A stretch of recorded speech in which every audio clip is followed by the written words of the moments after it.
내일부터 보행자 보호 의무를 강화한 개정 도로교통법이 시행됩니다. 운전자는 교차로에서 우회전한 후 횡단보도가 나왔을 때 건너려는 사람이 보이면 보행 신호와 관계없이 일단 멈춰야 하고요. 어린이 보호구역 내 신호등이 없는 횡단보도에서는 보행자가 있든 없든 일단 정지해야 합니다. 이를 어기면 승용차 기준 범칙금 6만 원과 벌점 10점이 부과됩니다. 길 모퉁이에서 차가 우회전을 할 때 이렇게 횡단보도에 사람이 건너고 있으면 차는 당연히 멈춰 서야겠죠. 하지만 실제 도로의 현실은 그렇지가 않습니다. 뒤에 선 차들이 빵빵대면서 재촉하고 압박을 받은 차들이 일단 횡단보도를 가로지르기 일쑤인데요. 이런 우회전 사고가 적지 않다 보니까 올 하반기부터는 횡단보도에 사람이 있으면 우회전 차량도 일단 멈추도록 규정이 강화됩니다. 자, 과연 잘 지켜질지 먼저 손하늘 기자가 현장에 나가봤습니다. 우회전한 뒤 횡단보도 앞에 멈춰선 차량. SUV 차량이 이 차를 추월하더니 횡단보도를 가로지릅니다. 횡단보도를 건너는 사람들을 우회전하는 화물차가 위협합니다. 최근 3년간 우회전 사고가 가장 많이 발생한 서울 시내 사거리를 45분간 지켜봤습니다. 모두 18번 파란불이 들어왔는데 이 중 12번 사람들이 길을 건널 때 차들이 횡단보도를 질주했습니다. 인천 부평의 한 초등학교 앞. 작년 말 횡단보도를 건너던 9살 남자아이가 우회전하던 25톤 화물차에 치여 숨진 곳입니다. 뒤늦게 어린이 보호구역으로 지정됐고 경찰이 집중 단속한다는 현수막도 걸렸습니다. 숨진 아이에게 미안하다는 추모 현수막이 무색하게도 여전히 파란불 횡단보도를 가로지르는 우회전 차량을 어렵지 않게 볼 수 있습니다. 횡단보도의 높이를 높여 속력이 줄어든 게 그나마 달라진 점입니다. 여전히 똑같은데 이렇게 좀 방지턱이 높으니까 차량들이 좀 이렇게 천천히 가는 편이죠. 방지턱이 전에는 이렇게 안 높았었거든요. 매년 70명이 우회전 사고로 숨지고 4,380명이 다칩니다. 차량이 우측 통행하는 우리 도로에선 우회전한 뒤 도로가 비어 있다 보니 좀처럼 속도를 줄이거나 멈추지 않기 때문입니다. 그래서 반드시 멈추도록 규정이 강화됩니다. 오는 7월부터는 우회전할 때 횡단보도 근처에 사람이 다가오기만 해도 일단 멈춰야 합니다. 신호등이 없는 횡단보도도 물론이고 어린이 보호구역이라면 사람이 없어도 무조건 멈춰야 합니다. 어기면 범칙금 6만 원에 벌점 10점입니다. 강화된 도로교통법이 안내하는 대로 우회전을 한다면 과연 어떤 상황이 벌어지는지 제가 직접 이 차를 몰고 나가서 살펴보겠습니다.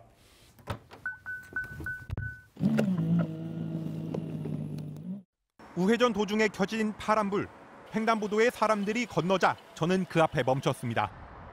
그런데 뒤따르던 버스가 옆 차로로 저를 추월하고 그 뒤 SUV와 승용차까지 3차로, 4차로로 앞지르려고 나섭니다. 사람들이 아직 건너는데도 버스와 승용차에 이어 차들이 줄줄이 횡단보도를 가로지르고 저만 서 있습니다. 이내 뒤에선 너는 왜 가지 않느냐는 듯 빵빵 경적 소리가 들려왔습니다. 옆에서도 막 이렇게 하다 보니까 빵빵거리면은 자기도 모르게 이렇게 막 서져서 나가다 보고 그러다 보면은 애기들 튀어나오는 것도 못 보고. 횡단보도에 사람이 있으면 일단 멈춰라. 이 당연한 규칙을 새삼스레 적용해도 실제 현실 도로에서 지켜질지는 여전히 미지수인 상황입니다. MBC 뉴스 손하늘입니다.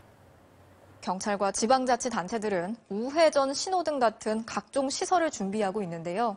하지만 이걸 무시하고 일단 핸들부터 꺾는 차들이 여전히 너무나 많습니다. 조금 전에 손하늘 기자의 보도에서 보신 것처럼 다들 가는데 왜 멈춰야 하냐는 운전 문화가 바뀌어야 한다는 목소리가 높아지고 있습니다. 정상빈 기자가 취재했습니다. 서울 구로의 한 초등학교 앞. 우회전하는 차량 앞에 영상이 나타납니다. 우회전한 뒤 도로에 사람이 있는지 영상 표지판에 미리 보여주는 겁니다. 특히 어린이 보호구역이다 보니 갑자기 튀어나오는 아이가 있는지 확인할 수 있습니다. 차도 사람도 많이 다니는 경기도 과천시청 앞. 인공지능이 횡단보도에 들어선 사람을 인식해 우회전 차량에 주의하라고 경고를 띄웁니다. 보행자가 횡단을 할 때 우회전하는 차량의 그 신호 위반 건수가 한 약 40% 정도가 감소가 된 거로. 오는 7월 우회전 규정 강화를 앞두고 곳곳에 우회전 신호등도 늘고 있지만 신호 위반은 여전합니다.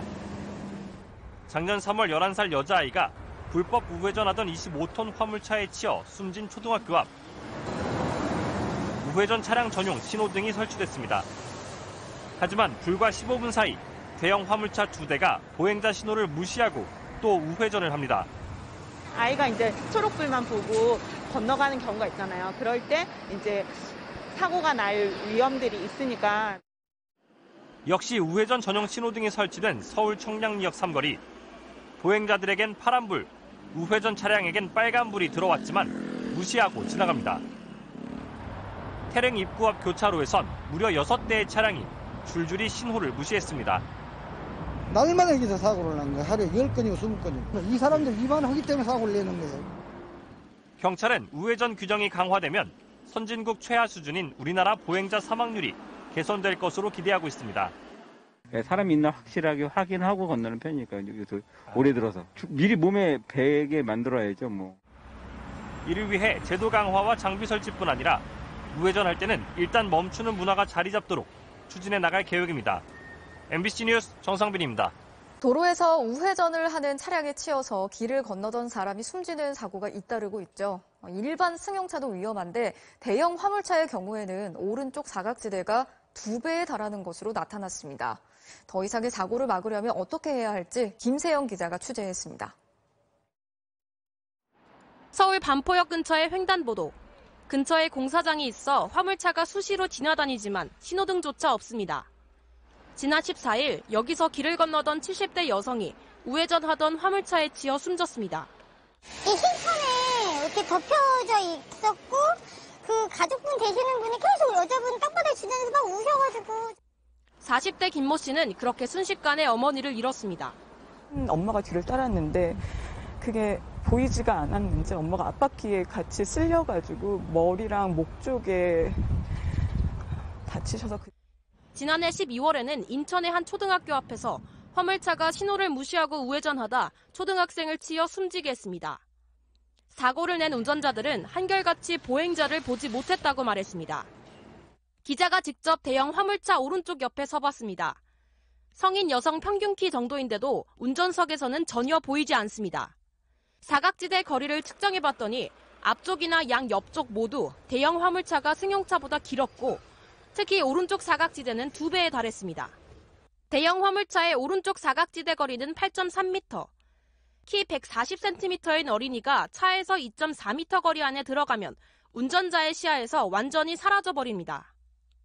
우회전을 할 때는 그 차 자체가 크기 때문에 회전 반경도 큽니다. 차선을 좀 넘어서 이렇게 그 우회전을 할 경우가 있는데 그럴 때 굉장히 위험해요. 보시는 것처럼 이런 대형 화물차 운전석의 눈높이는 2.5m에 달해 우측 사각지대가 다른 차량보다 유독 길 수밖에 없습니다. 경찰청은 내년부터 차량 신호등이 적색이면 우회전할 때도 무조건 정지하도록 했습니다. 최근에는 사각지대를 없애주는 카메라가 설치된 화물차도 나오고 있지만 아직 극히 일부입니다. 지난 2018년부터 3년간 우회전 차량에 치여 목숨을 잃은 보행자는 212명. 사고 차량 넉대 중 한 대는 화물차였습니다. MBC 뉴스 김세영입니다.